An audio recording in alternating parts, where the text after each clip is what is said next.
Let's go back in time to 1932 as Converse brings you historic footage of the legendary original Celtics with whom all great professional teams are compared. We have now taken over your radio.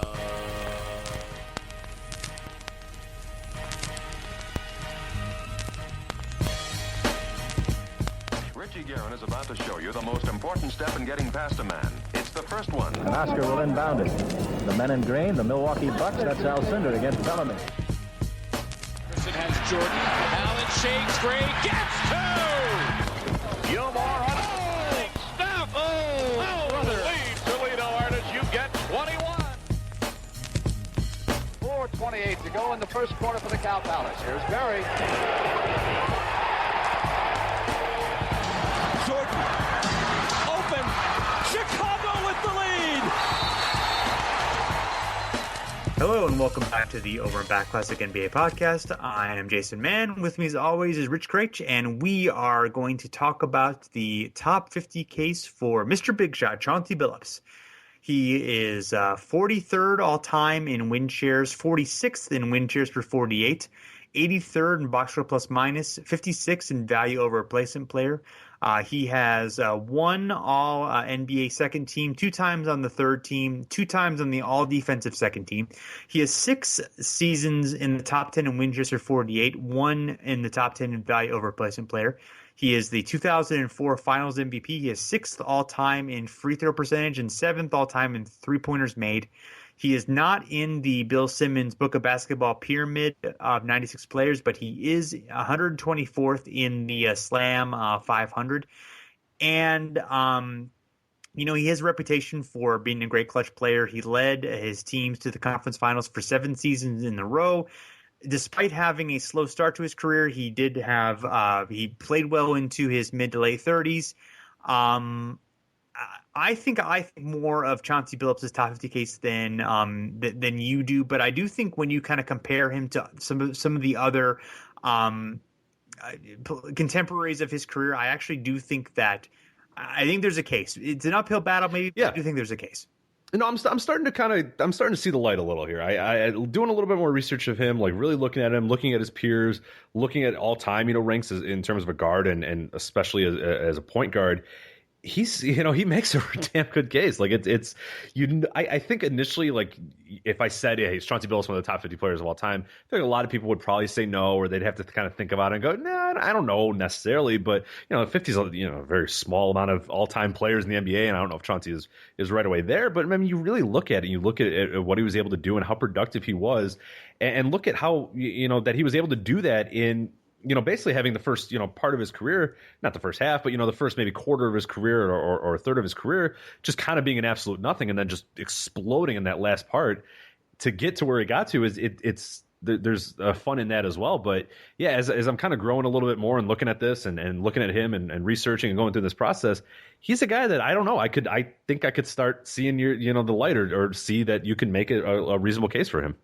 Yeah. And, I think if he had just been able to kind of hold on, like he got hurt at age 35, or it was either when he was with the Knicks at age 34 or when he went with the Clippers. I forget. Maybe it was twice that he got hurt, but basically, I thought it was both years if I remember correctly. I could be wrong though, but I thought there was like something he came back and then he got hurt again, and it was like crap, Yeah, because he was part of the Carmelo Anthony trade to the Knicks, and I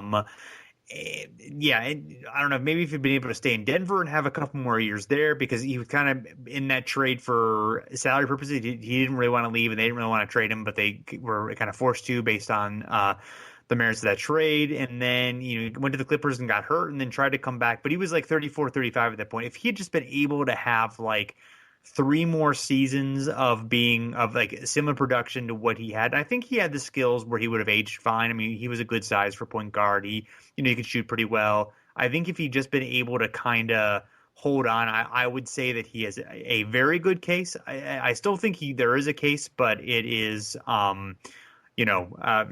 it's, there are so many great point guards as we talked about. We've talked about, obviously Jason Kidd, Steve Nash, Gary Payton. He's He's probably behind those guys. I think he's kind of in the Kevin Johnson category of, being, he's around that area in terms of the tier. Sure. Real quickly here's how he compares, error in position and position all time. And now, mind you, this is just guards in general. This isn't just strictly point guards. So I think this actually does, is another notch in his resume, is that this is guards all time, and you'll see how high he ranks here. Error in position, he's 5th in win shares, 19th in win shares per 48, and then 5th in value over replacement players. So I think that's really, really good numbers in terms of Rich, you said 19th, but you've written here 9th in win shares per 48. Did I for Chauncey Billups? Oh, I'm sorry. I'm reading wow. Unbelievable. I read Paul Pierce is 5th, 19th, and 5th. There you go. I was actually in the wrong line. So sorry. We in our Google, you're all correct. He is 9th in win shares per 48. Wow, they're both 5th. Okay. Sorry about that. Yes. 5th in win shares, 9th in win shares per 48, and then 11th in value over replacement player. There we go. There's the right list there. Okay. And then position all time. So this is guards all time. 14th in win shares, 16th in win shares per 48, and then 19th in value over replacement players. So when I looked at that was really like an eye-opening thing of like, that's not just point guards. That's guards, all time.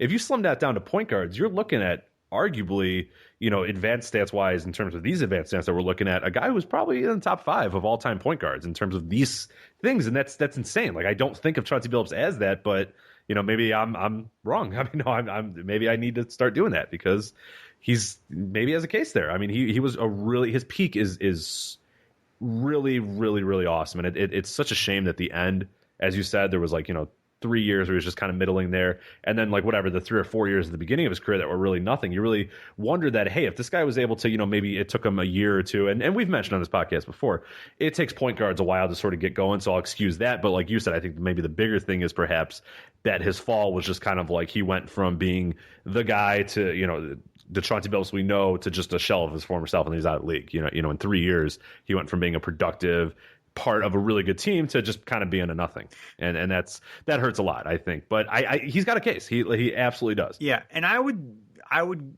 wager that in terms of greatest defensive point guards of all time, he's there's Kidd, Peyton, and Clyde Frazier, and I think he would probably be at the next level. I mean, he would be kind of 3rd or 4th within that tier of guys. Without having done a lot of video study, just kind of going by a reputation or what I have seen or what I know, that would kind of. And given the rules as well, and I think that's an important thing too, is that you look at a guy in the post hand check era NBA that was able to be as good of a defender. I mean, it's it's one thing for Gary Payton to just basically front a guy by as they pass the half court line. I mean, Billups wasn't able to do that and was still able to just be an elite point guard against, he's not really a physically imposing guy either, against, a new crop of NBA players that are more physical, more, bigger, stronger, taller. I mean, the era of point guards now, it's athletically and physically are just so much of a bigger mess than guys had to deal with, in prior years. And Billups was able to still, as you mentioned, be one of those top, 3 or 4, 5 all-time defensive point guards. And I don't think that's crazy to say that. And yeah, he's got a great case. I mean, he really, really does. People might kind of laugh at it and scoff at it, but when you really look at it, yeah, he's there. I mean.